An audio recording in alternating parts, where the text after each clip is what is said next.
chamo Lamparina e eu adoro contar histórias.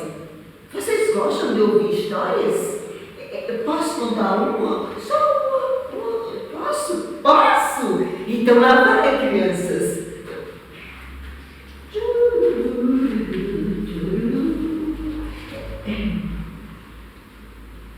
Era uma vez uma menininha, bem pequenininha, que não tinha pai. Oxe, não tinha pai? É o que está escrito aqui. E ela não lembrava de quando se deu conta que não tinha um pai.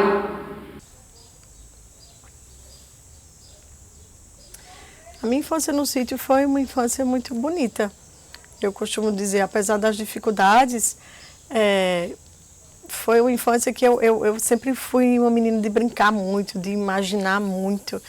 Então eu tinha meu lugar preferido de brincar era o beco da casa da minha mãe no sítio, que era cercado de varas. Então aquilo ali para mim era um palco, eu brincava de cantar, eu brincava de apresentar. Era uma vez um menininho bem pequenininho que não tinha pai. Que não tinha pai?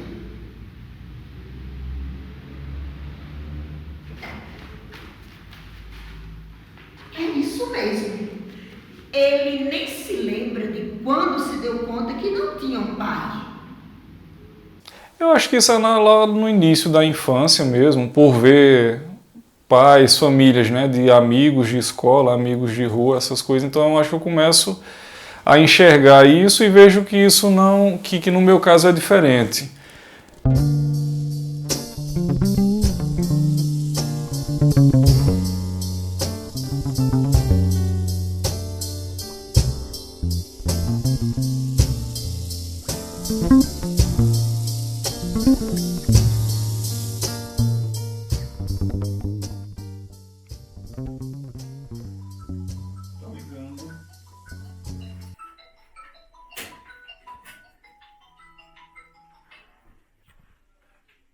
Oi, mãe. Oi, meu filho. Tudo bom? Tudo bem, você? Também. Ei, explica pra gente como foi que a senhora fez para tirar aquela nota avulsa lá na prefeitura. Fui na prefeitura, falei com o Marquinhos, que é o rapaz responsável para tirar a nota fiscal. Passei meus dados. Minha mãe morava no distrito de São José da Mata e foi aí onde ela conheceu meu pai. Ele colocava água no caminhão-pipa lá para as regiões, para a zona rural. E aí foi quando eles flertaram, né? Flertaram e no único encontro, que é o que ela me fala, minha mãe é uma pessoa que ela guarda muitas coisas. Eu percebo que eu sempre sei recortes e vou fazendo, criando um quebra-cabeça.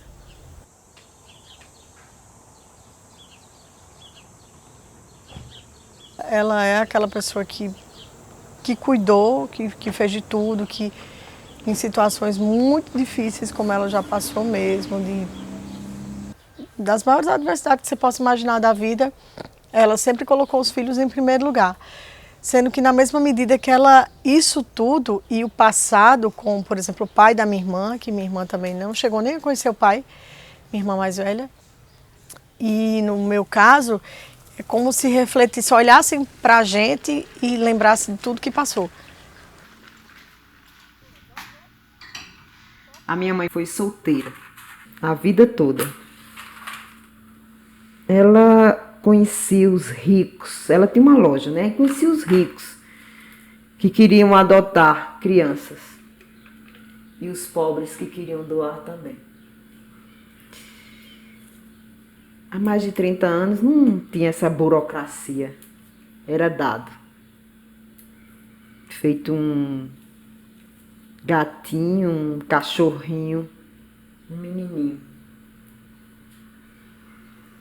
Eu mesma fui deixada no hospital e ela foi me buscar.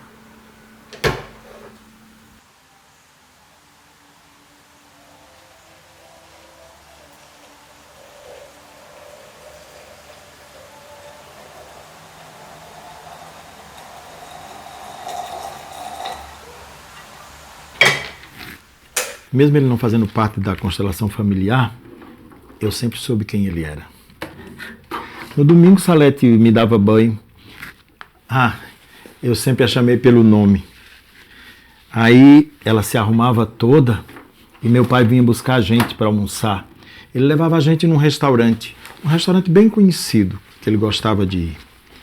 Chegando lá, ele pedia uma cerveja para ele e ela e um guaraná para mim. Mas era estranho, porque eles não conversavam quase nada e eu ficava o tempo todo calado. Acho que nesse dia ela se sentia a esposa. Depois, eles traziam o almoço, a gente comia e ia embora.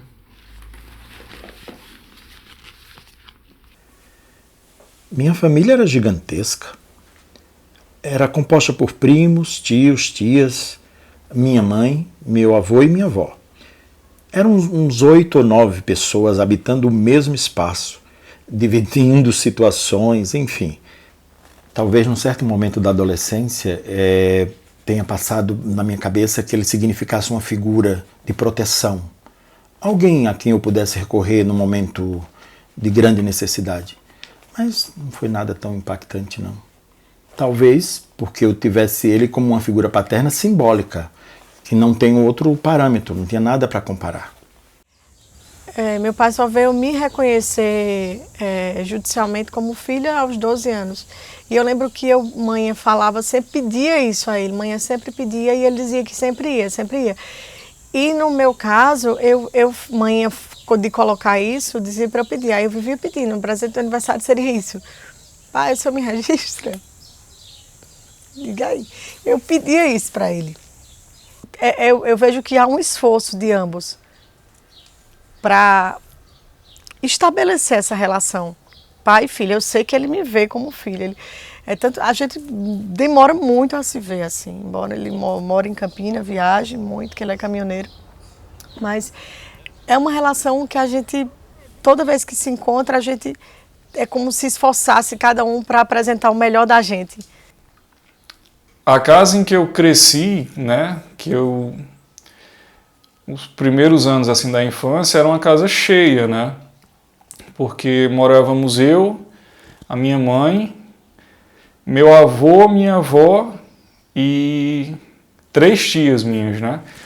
Então, quando eu tinha 8 anos, minha avó faleceu e nisso cada uma das minhas tias também foram atrás de construir sua vida, saíram de casa. Meu avô também arrumou uma outra pessoa, saiu de casa e acabou que ficou só eu e minha mãe, né?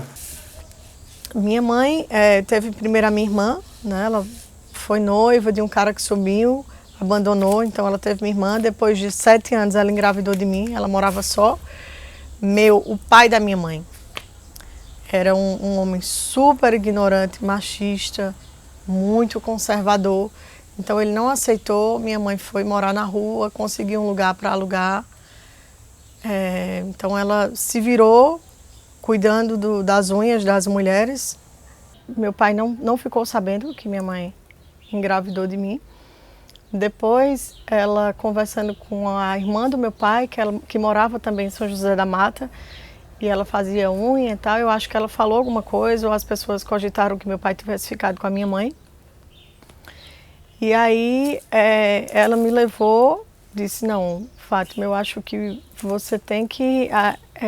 o pai dela precisa conhecer. Quando eu tinha uns 13 anos, mais ou menos, teve um show de cabroeira no Parque do Povo e eu fui. Era um encontro de motoqueiros. Meu pai era motoqueiro. Foi muito louco porque ele foi aonde eu estava e disse que era meu pai e que tinha esperado muito para falar comigo. Quando eu vi, eu soube na hora. Me apresentou meu irmão mais velho. Eu adorei ter um irmão mais velho. Ele achava que podia estar por perto para cuidar de mim, se eu quisesse. Acho que porque eu estava ficando uma mocinha, começando a coriscar. Me levou um monte de fotos no envelope amarelo. Fotos que tirava de longe. Não sei se ele andava com elas, nesse dia ele levou. Ele sabia que ia me encontrar. Não sei como. Talvez me seguindo. Me seguindo de longe, feito um psicopata. Mas não era, não. Eu podia observar que alguns homens, às vezes, se aproximavam na intenção de querer ter algo com a minha mãe, eu acho. Pensar que ela é fácil por ser mãe solteira, por não ter um marido, um homem, né? Então, eu acho que houve alguns momentos que minha mãe teve que lidar com isso, né? Eu senti uma cobrança muito forte em cima dela. Um discurso muito injusto, sabe? Com relação à condição dela ser mãe solteira. Na década de 60 isso era muito imperdoável. Ela foi muito injustiçada por não ter se adequado ao formato de família tradicional daquela época. E de hoje também, né? Mas naquela época era muito pior. Muito. Quem não se adequasse era injustiçada, sofria muito. Nessas questões de mãe solo, então às vezes a gente olha assim com um olhar muito penoso, né? Coitada daquela mulher que não tem um marido, ou que foi abandonada por uma figura que virou viúva e tal, né? Como se, lógico, eu acho que você ter um parceiro ali ajuda demais, mas também não é necessário, né? Ela consegue dar conta disso, ela é autossuficiente, então ela tem essa opção também de querer ou não ter alguém para levar a vida e conduzir a vida dela. Minha mãe foi uma filha da mãe, foi uma figura que atravessou muita coisa ruim, mas com os filhos a tiracolo, como ela diz, né? Éramos 6 mulheres lá em casa. Eu, minha avó, minha tia, minha mãe adotiva, minha irmã e a minha babá, que eu chamava de mãe. Ela morreu quando eu tinha 9 anos. Com relação à presença ou à ausência do meu pai, hoje eu tenho outra percepção. Porque eu acho, sabe, que o mais importante é a pessoa em si. Às vezes, em muitos casos, a ausência é até melhor do que a presença. A depender do que essa presença pode trazer, né, de exemplo.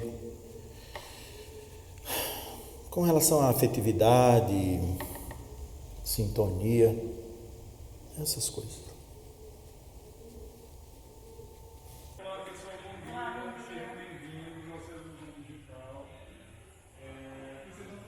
Esse caso de ter uma mãe solteira, né?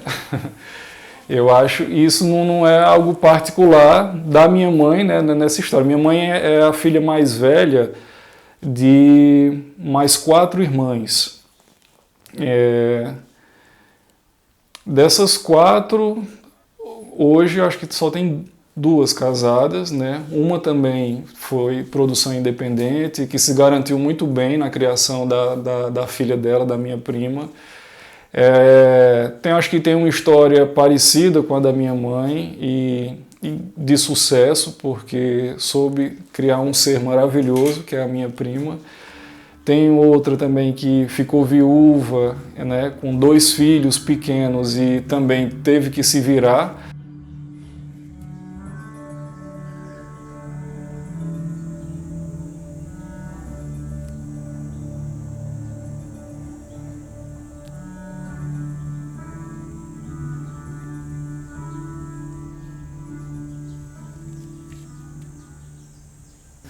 Ter sempre decidido, sempre opinado, né, na sua própria vida, nunca ser dona, né, da própria vida. Eu acho isso muito admirável, por mais que levasse nome, acredito eu, por outras pessoas assim dessa sociedade careta no qual a gente vive. Mas ela soube, ela segurou a onda e nunca baixou a cabeça.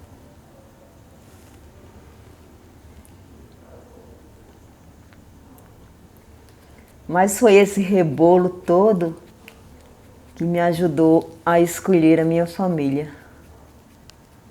Pois hoje eu vivo sozinha com os meus filhos, me separei do pai deles, mas vivo feliz.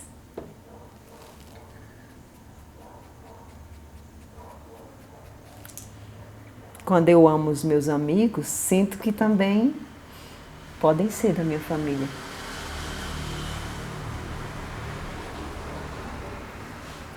Porque família a gente pode encontrar em qualquer lugar. Para mim, pôde. Para mim, pôde.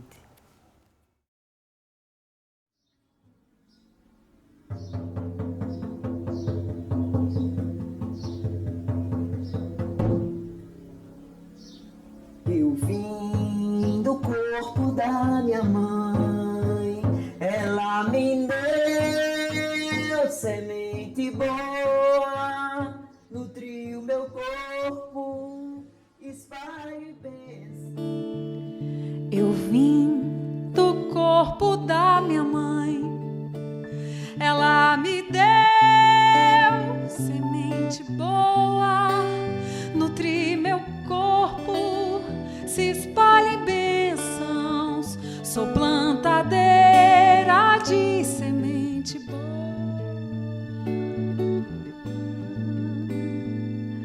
Eu vim